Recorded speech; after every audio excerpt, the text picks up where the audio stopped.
We are the last presenters. The title is Hack the Sandbox. We are from Itochu, Cyber and Intelligence. We are cybersecurity researchers, and 3 of us has done this research. And at this point in time, I would like to avail myself to this opportunity to thank those who have supported us in this endeavor. Here is our agenda. We'll start with the introduction, outline of Windows Sandbox, abusing with WSB files, emerging threats, countermeasures, and conclusions. We have only 20 minutes, so we have to go through, but all the materials are made public. And you have received it, so you can follow that. And we will also put some additional information on our blog post at a later date. So let's begin with the introduction. You're all analysts, so I'm sure you know about this press release from the NPA about Mirrorface attack campaign. 2 weeks ago, it was issued. And in this warning, Windows Sandbox VS Code attack methodologies are delineated in details. Well, actually, JSAC's organizer Tomonaga-san sent me a message shortly after this release. Well, at the time, I said it was no worry, but then I was worried that my presentation here today may contain no new information because of this press release. But anyway, we'll try our best. We will. Actually, this press release helps you to understand Windows Sandbox, the details of which we have to skip during this presentation due to time constraints. Now, Mirrorface under APT10 was observed last year to launch attack campaigns. Lilith RAT was customized. Lilith RAT is OSS, and Lilim RAT was used to do the photo check of WDAG utility account, which doesn't sound very familiar.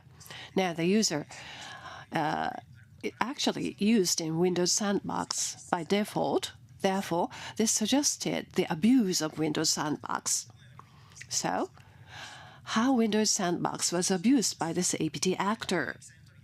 There were 4 steps. Number 1, the actor penetrated the target host and enabled Windows Sandbox functions and rebooted the system so that the sandbox was now enabled, and then WSB file, config file of Windows Sandbox was abused to boot Sandbox so that the second payload malware inside the Sandbox was deployed and executed to establish communication with the C2 server. Now, why Windows Sandbox was used in this attack? That's what we got very interested in. And our assumption is that they may have used it to hide the activities. And based on this assumption, there are important questions that come into our minds. Now, are all activities hidden by using Sandbox? Can detailed Windows Sandbox specs understanding results in effective countermeasures? Are conventional artifacts really inadequate to respond to this threat? So, including these questions, we decided to work on this because we wanted to understand the modus operandi of this attack from the traces and signs that have been left. And as a blue team, we wanted to make sure we can come up with effective countermeasures as well as research methodologies, which would be to the benefit for all of you. So that was our motivation. Let's now talk about Windows Sandbox. Windows Sandbox provides a secure and lightweight environment, desktop environment, to run applications isolated from the host system, available from Windows 10 build 18342 and Windows 11. When new application is released, this environment can be used as a disposable environment to validate functions without impacting the production environment. This is disabled by default, and you have to manually enable it using GUI or using PowerShell, and then reboot the system. And on the right, this is something that you see on the image of virtual machine when Windows Sandbox is initiated. And you can RDP to the machine to confirm that. On the right-hand side is the system info command, random results within the Windows Sandbox.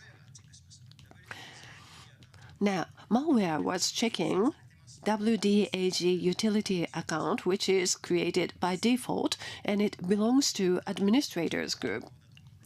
You may be wondering what happens to the antivirus function of the Windows Sandbox. Well, actually, that function is disabled by default, and you cannot enable that either through GUI or PowerShell. Windows Sandbox has a config file called WSB file. Using this, the user can make the customized sandbox. WSB file is defined by XML basis, and several configuration options are possible. And these are the examples of the icons of WSB file and config examples. And there are 10 items that you can set. And out of this, the second one from the top, networking, to enable or disable networking in the sandbox. Number 3, mapped folders, an array of folders to share folders, and logon command, which is used at the time of the sandbox logon. So these are the characteristic functions. I would like you to remember that because we'll come back to talk about them when we discuss the modus operandi of the actor. Now, let me talk about the sandbox itself once again. Now, how does this image stored in the operating system? This is configured with VHDX with differential backup methodologies. C program data Microsoft Windows container directly is where you can find in both Windows 10 and Windows 11. If you stop Windows Sandbox, the differential backup will be eliminated. So let me talk about the relationship with this differential backup.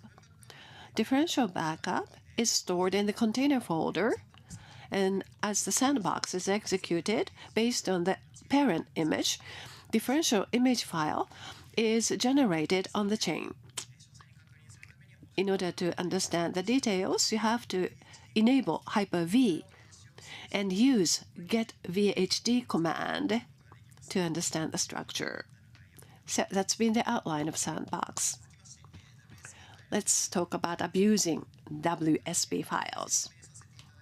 So this is a method of attack that I talked about earlier, and I will now focus on the second part of this. Step 1 was making persistence of malware execution. In this case, it was started from task scheduler with system privileges, and Windows Sandbox was running in a hidden state. And then, after this is what happens.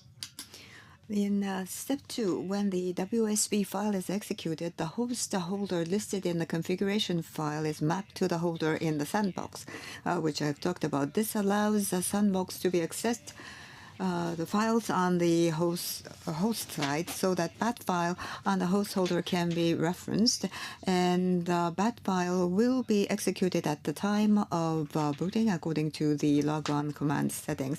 And finally, this is the execution of the malware and C2 communication. Dominique-san has discussed this earlier on. 7-zip is used as that file, and a certain password will be set to run every hour as task scheduler. Finally, the malware invoked by the task scheduler communicates with the C2 server. In this case, it was via Tor. And I think it's very interesting to note that it has a multi-stage structure of secrecy. Based on the above, Kamekawa will now talk about the second half of the presentation regarding the danger. I will now talk about the new threats that our research and investigation have uncovered. In the October 2024 Windows update, the Windows Sandbox version of Windows 11 was updated. We have confirmed that this included significant updates. Microsoft's official document, does not mention this in detail. Yet, currently the updates are already being distributed, but the documentation only previews new features. Here's a new feature of the Windows Sandbox in Windows 11 after update. The command WSBX has been added, allowing you to run Windows Sandbox in the CLI. With that, the Windows Sandbox application will now run in the background. That is a change. In addition, some functions can be configured by the GUI, whereas previously it was necessary to write the sandbox setting on the WSB file. This is the command option table for WSBX. The important point is, in addition to starting and stopping the sandbox, commands to be executed in the sandbox and folder sharing setting can be done from the command options. Some of the settings that were previously set in the WSB file can now be specified for some of the options in the options. Now, this is the command option for WSBX, which has been discussed. In addition to starting and stopping the sandbox commands to be executed in the sandbox, and folder sharing settings can be set from the command options. Some of the settings that were previously set in the WSB file can now be specified here in this manner. So before update, WSB file, it can be used as important trace, but without the WSB file, this is now possible. Updates can be done. So attackers, without leaving WSB file, can now boot the sandbox. In Windows 10 and pre-updated Windows 11, a sandbox was implemented as a GUI application, which means that sandbox will always run in the foreground, so the Windows is always visible on the screen. Therefore, attackers could launch the sandbox unnoticed by the user, for example, by running sandbox as a different user in a scheduled task. After the update, the sandbox is started in the background by executing WSBX start, and the Windows is not displayed in the foreground until WSBX connect is executed, making it easier to start the sandbox without the user noticing. Next, we will discuss countermeasures against attacks that exploit the sandbox. And this actually has summarized key points about the investigation and monitoring. Our verification results show that the items that can be investigated on the host side and the sandbox side are different. So it is necessary to perform the maintenance on each. On the host side, it is effective to investigate, monitor logs related to sandbox execution and logs related to web WSB files, which will be explained later, and artifacts that are utilized in general forensic investigation are also effective. On the other hand, the sandbox side, it is difficult to monitor processes. And in order to look at artifacts, investigate artifacts in the sandbox, it is important to preserve the sandbox VHTX files on the host side. As mentioned earlier, the entire differential and the parent disks that are created while sandbox is running need to be preserved. When communication is made from within the sandbox to the internet or other external sources, the host network adapter is used and connected as communication from the host side, and so monitoring on the network path is also effective. This is about the process on the host side. if you can monitor the execution of processes in your organization, you can detect the Windows Sandbox execution by focusing on the execution of these applications. In case of WSBX, the arguments are important, so you should also check the arguments at the time of execution because they become quite important. Processes executed within Windows Sandbox are deployed in the host side VM process. This differs by different versions of OS. And so VMM in Windows 10 and VMM Windows Sandbox in Windows 11. Processes executed within Windows Sandbox are deployed in the host side VM process, and VM processes differ from Windows versions. Again, and you can see that the Mimica's string is there in the VMM Windows Sandbox. And if you have a memory scan tool like Yara, then you'll be able to, there's a possibility of being able to detect the behavior within the sandbox.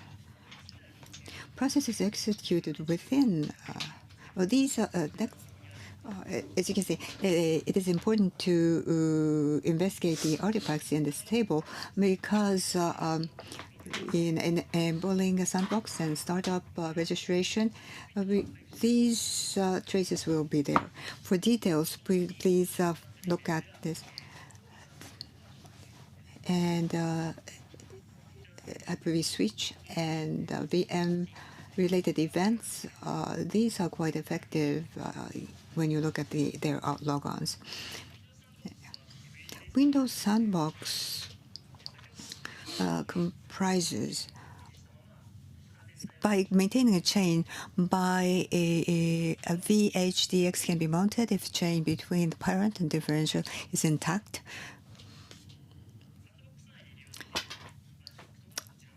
This table shows all the artifacts that can be collected within Windows Sandbox. And we have actually seen that this can be used. Pre-hedge and SLAM were not recorded in the logon, so this cannot be used for investigation. This is how to maintain or control host side. These are by default disabled, so it's quite important that you maintain that state.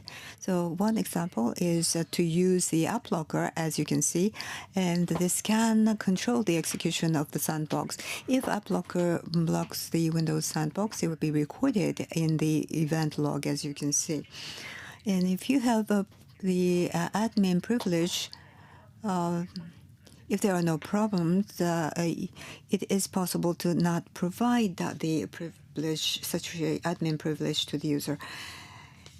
Finally, in summary, exploitation of Windows Sandbox by Mirrorface in 2024 was confirmed. Since antivirus products and EDRs may not detect the threats in the sandbox, proactive measures such as enhanced monitoring, thorough investigation is important. Effective control measures are necessary to minimize risk. And there's also a possible risk in the development of new features intended to improve convenience may unintentionally work to attackers' advantage. Finally, attackers often exceed our expectations, and skillful exploitation can happen. It is quite important to continue to efforts to make the unexpected predictable and to continue to counter coming threats. Thank you very much.